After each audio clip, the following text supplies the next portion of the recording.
Okay, good day mga kabudget. Ayan, welcome back to my channel, GMC Bike Check.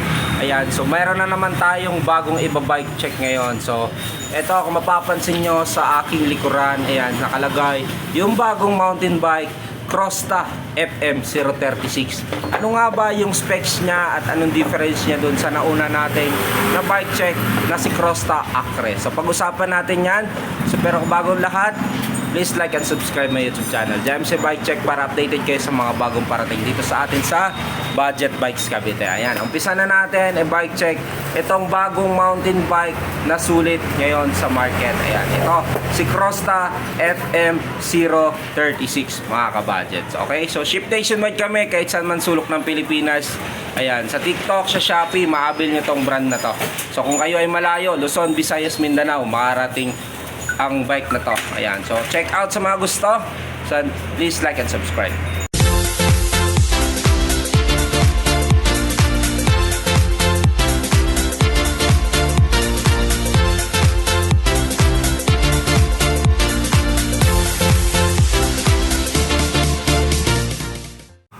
Okay, good day mga kabudget. Meron na naman tayong bagong iba-bike check ngayon. Ayan, so kung mapapansin nyo sa inyong harapan, ayan, si Crosta FM036. Ayan, so familiar ba kayo sa kanyang frame? So kung familiar kayo sa Forever FM075, ayan, so kung halos parehas na mukha yan mga kabudget. Ayan, so pero umpisa na natin i-bike check itong Crosta FM036. Ayan, so si Crosta FM036 ay alloy frame, color combination black with red color. Okay, dito sa kanyang likuran, dito nakalagay black color, tapos bandang harapan niya, ayan, may color combination red naman siya, gray. Ayan, dito nakalagay yung kanyang model FM036. Ayan, so dito naman sa kanyang top tube, dito nakalagay yung 50 plus. Ayan, 50 plus is yan siguro yung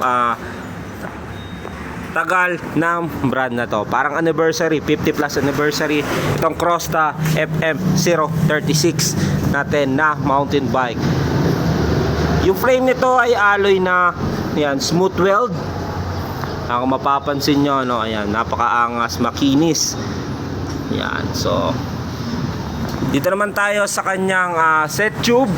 Yung set tube, seat clamp niya, quick release. Ayan, quick release. Seat tube niya, 30.4 by 350 mm. Ayan, nakikita ba? Ayan, so dito naman tayo sa kanyang seat post, Crosta, alloy na po ito. Sa pedal naman niya ay ball bearing. Ito ay plastic na may halong bakal, no? Ayan, ball bearing yan. So, saddle naman ito, Crosta. Ayan, may red dito na lining, no? Yan yung nagpaangas dyan. Okay, so dito, yan, black Crosta, yan po nakalagay yung Crosta na brand niya. Dito naman tayo, proceed tayo sa kanyang drivetrain, no? So sa drivetrain, yung kanyang bottom bracket ay self bearing, square type. Crosta na rin po yung kanyang brand ng kanyang crank. Ayan, alloy po yan, Dongli, ay Donglu pala ito. So mali pala ako ng basa kanina. Donglu ang kanyang brand ng kanyang chainring. Yan po ay BCD 104, 34 teeth CNC. Yung kanya namang PYC ang ginamit na chain dito, no? Si PYC 12 and 13 kakayanin ito. Okay, so L2 AX yung kanyang RD. Ayan, 12 speed po yung nakalagay dito. Okay, so dito naman tayo sa kanyang sprocket. Ayan, sprocket ito ay 12 speed. So bilangin natin na rin natin para sure. 1, 2, 3, 4, 5, 6, 7, 8, 9, 10, 11, 12 speed, 11 to 50 teeth. Cassette type na po ito. Yung kanyang hub naman, check natin kung may brand. Yung hub nito ay walang pagkakilanlan o walang brand, no? Pero ito ay cassette type. Then alloy na po yan. So sa frame naman, kung mapapansin nyo yung ganyan, ayan po ay alloy, no? Kung may mapapansin kayo sa mga frame nyo na ganitong design o yung maganyang parang tingga na kulay, no? Ayan. So yan po, ang frame nyo ay alloy. So hindi nyo na kailangan gamitan ng magnet yung frame nyo kung alloy yan. Dito pa lang mapapansin nyo, ayan ay alloy na. So continuous tayo. Yung rim nito ay Crosta ang brand, no? Ayan, si Crosta alloy. double wall alloy po yan. Yung kanyang gulong na ginamit, jumping here, ayan, 29 by 2.25, mas malapad. So yung gulong nito ay naka-gum wall, pwede pang trail, no, o mga light trail lang. So yan po, makukunat, malalaki ang ngipin yan. So makunat to gamitin lalo sa mga kalsada o sa mga main road natin na mga spalto. Okay, so dito naman tayo sa kanyang head tube. Head tube nito, ayan, so dito nakalagay yung kanyang brand na Crosta o kanyang logo. Ayan, so dito naman tayo ay tapered. Yung headset nito ay ball bearing pa. Yung kanyang stem, Crosta na rin po yung brand niya. Alloy na po ito. Yung Crosta na rin po yung kanyang handlebar. Ayan, so halos group set niya ng Crosta, no? So halos na nakikita nyo ay Crosta. So dito naman tayo sa kanyang fork. Yung fork nito ay preload. So ibig sabihin, ayan, ay coil type naman. Coil po yung pinaka fork nito, no? Pero meron siyang ABS lockout. Ayan, so dito alloy na rin po yan. Crosta yung ginamit niyan na fork niya. Ayan, 29er po ito, no? So yung kanyang hub, ayan, yung nasabi ko kanina, walang pagkakilanlan, ball bearing pa po ito. Yung rotor naman ginamit sa kanya ay 160 mm. And si Myers yung hydraulic. Ayan, kung mapapansin nyo, yung ganitong preno nyo ay oil o brake fluid. So wala kayong makikitang cable.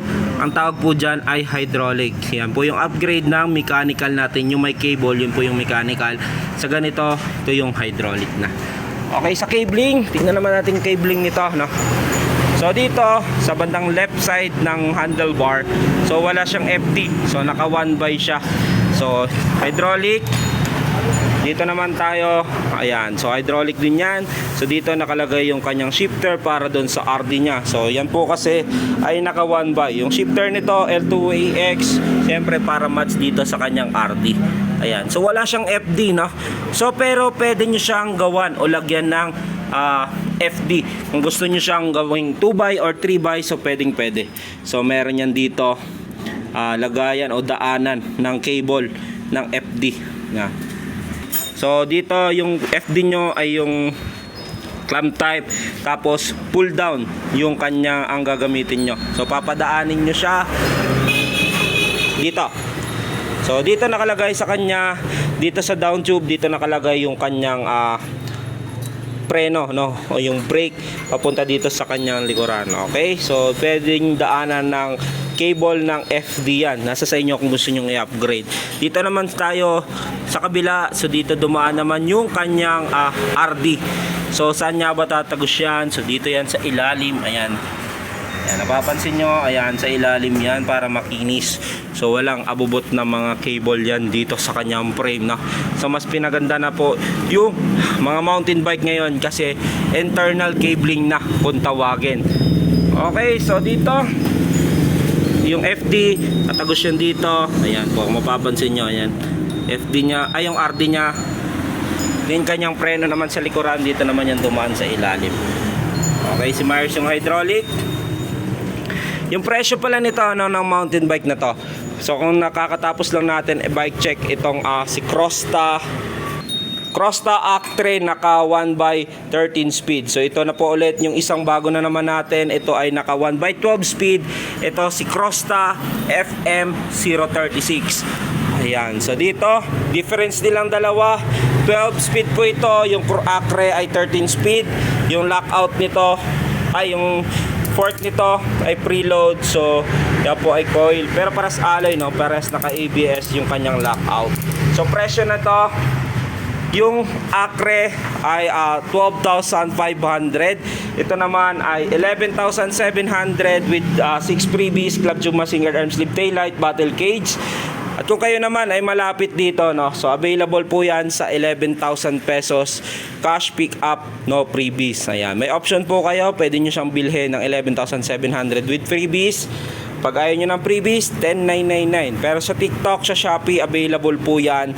Presyo po niyan ay 11,700